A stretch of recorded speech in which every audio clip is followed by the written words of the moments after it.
If there's no other questions for Beth, I'd like to bring up Brendan and cover extracurriculars. Dave, you could join Brendan for activities.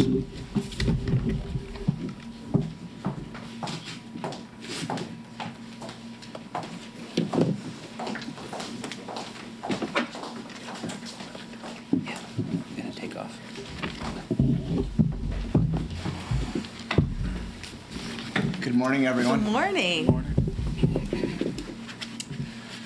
So what you're looking at right now is a slide that's provided by the IDPH Guidance in terms of face coverings for different athletic activities, if you will.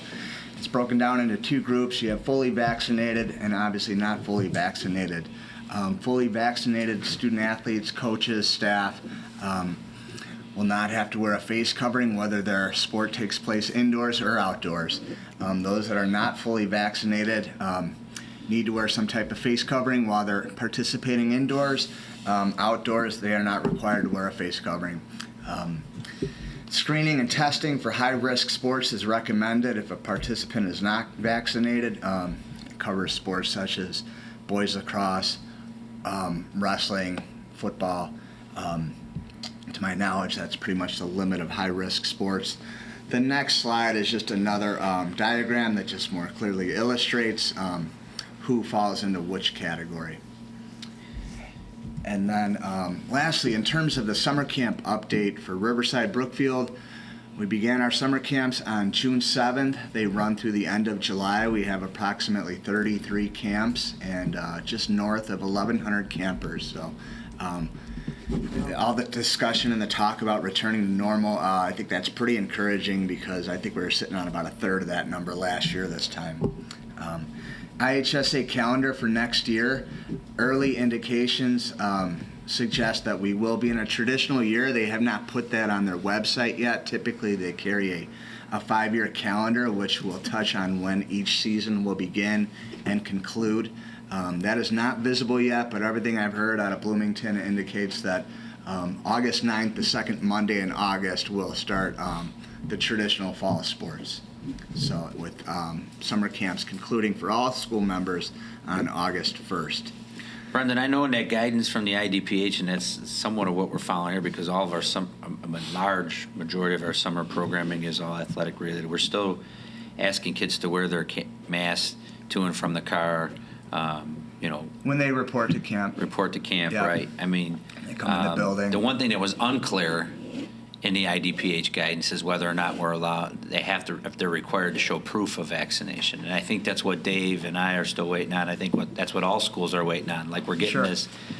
You would think after 15 months and all the drama that like occurred during this pandemic, that you would think they'd be a little more deliberate in trying to put out consistent and concise information, and we're kind of getting it in chunks again.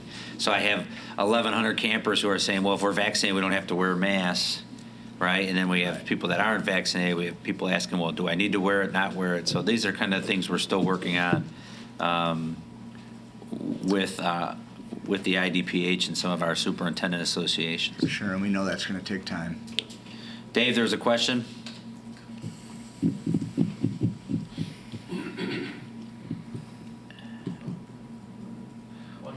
One second, I'm sorry, just 1 second.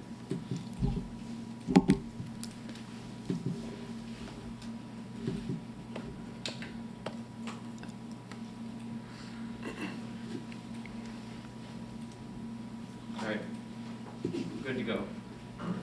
I just wanted to chime in on that.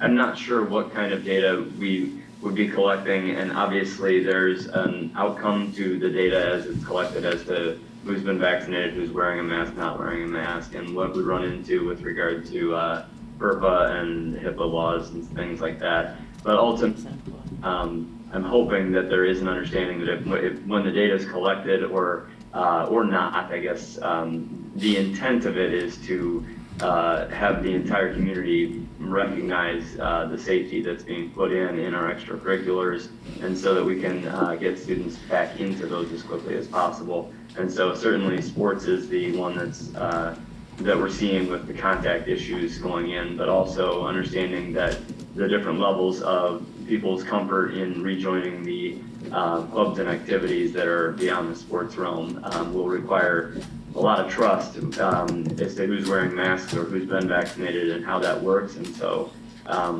as you just said, Dr. Skinkas, I think we're definitely looking for guidance, but also understanding that as we do request that information from the community, it is for the good of the community as a whole, so that we can get back to normal as quickly as possible. So I'm hoping that we do get an encouraging word to have guidance from the state, but also understanding that when we do, or if we do ask for that information, it's so that we can provide an experience that mimics a lot more of what we knew, and we can get more engagement from students.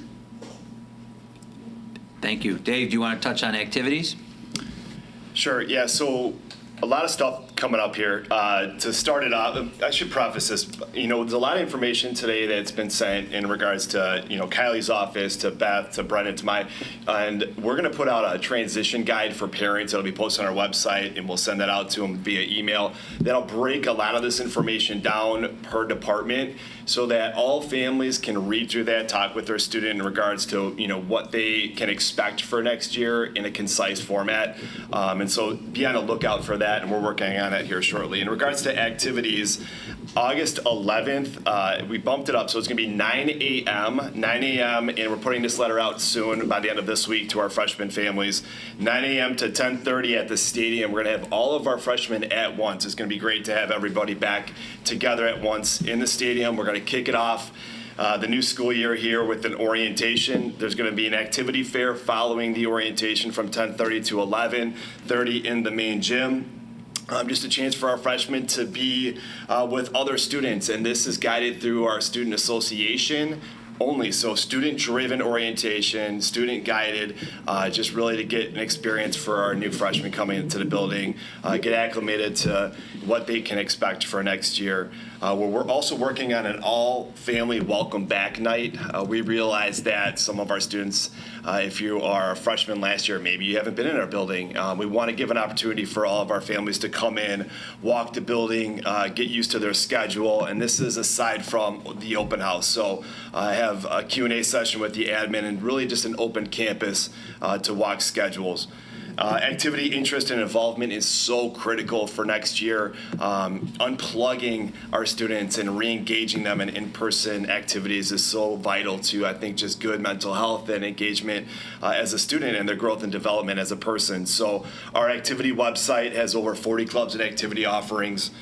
We have a survey that's live right now. So if you're interested, and it's on our activity site, in any activity for next school year, and you're a student at RB, whatever grade level you're at, click that link, provide your information, and we'll get back to you with either an email from our sponsor or just for additional information from that activity.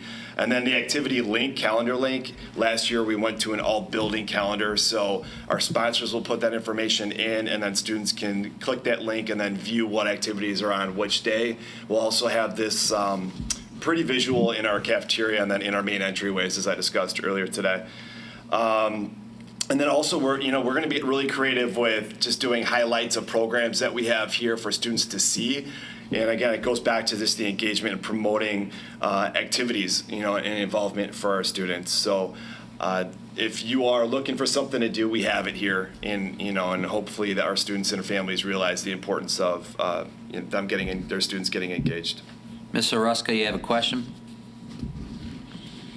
I do. So because our incoming sophomore never had this opportunity, would we want to extend that invitation, freshman and any sophomore who's also interested to come to this? They've never had that activity, to go to the activity fair and kind of sign up like this? The activity fair, absolutely. The orientation is going to be specific to the freshmen, but the activity fair, we can open that up for our students, and we'll create that communication, like I said, by Friday. Probably that'll go out, so thank you. Okay, any other questions? Thank you, Dave and Brendan.